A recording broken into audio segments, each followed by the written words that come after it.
पोड़ागढ़ आदर्श one विद्यालय प्रथम वार्षिक उत्सव 2026 महासमारोह पालित।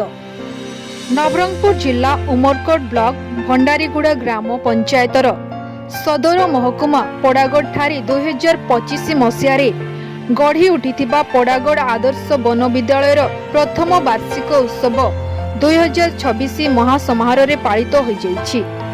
एही अवसर में संपृक्त विद्यालय प्रतिष्ठाता डॉक्टर कैलाश चंद्र बेहेरा अध्यक्षतार मुख्य अतिथि उपखंड पुलिस अधिकारी एसडीपी शुभेन्द्र कुमार सबर, सम्मानित अतिथि म्युनिसिपालिटी कार्यनिर्वाही अधिकारी आलोक कुमार अनुगुलिया, बरण्य अतिथि नवरंगपुर आईनजीवी तथा राज्य आईनजीवी संघर उपसभापति नरसिंह त्रिपाठी, नवरंगपुर स्वाधीनता संग्रामी परिवारर दायद तथा राज्य स्मृति सभार सभापति मनोरंजन त्रिपाठी, डाबुगार नवरंगपुर जिले में अकिलाती करुथिबा आईनजीवी तथा आदिवासी और श्रमिक मानक नेता आसेर जानी, संपृक्त विद्यालयर सभापति उद्धव चरण नायक, उपसभापति कृष्णचंद्र पट्टनायक, अभिभावक अभिभाविका वृंदों सह बहु भद्र व्यक्ति उपस्थित रहिथिले।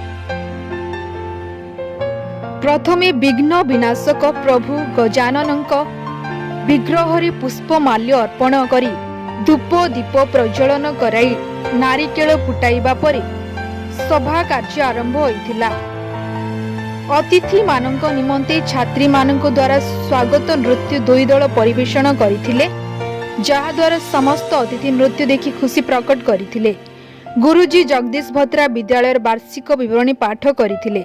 अतिथि माने गल्प माध्यम कुनी कुनी छात्र छात्री मानक उज्जवल भविष्य गठन करने दिगरे निज निजर मत व्यक्त करथिले। दुई महान व्यक्ति को यथा दुई त्रिपाठी महोदय को यथा मनोरंजन त्रिपाठी को वीर चाउरिया सम्मान और आईनजीवी नरसिंह त्रिपाठी को बाबा भैरव सम्मान रे सम्मानित करने सहित उपडंकन दे पोड़ागढ़ चैरिटेबल ट्रस्ट और आदर्श वन विद्यालय तरफ संबर्धित करा जायथिला।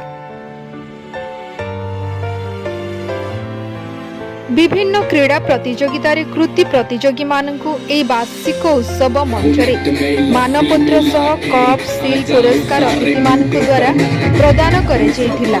छात्र छात्री मानकु द्वारा सांस्कृतिक कार्यक्रम बेस मनोरंजन कराइथिला।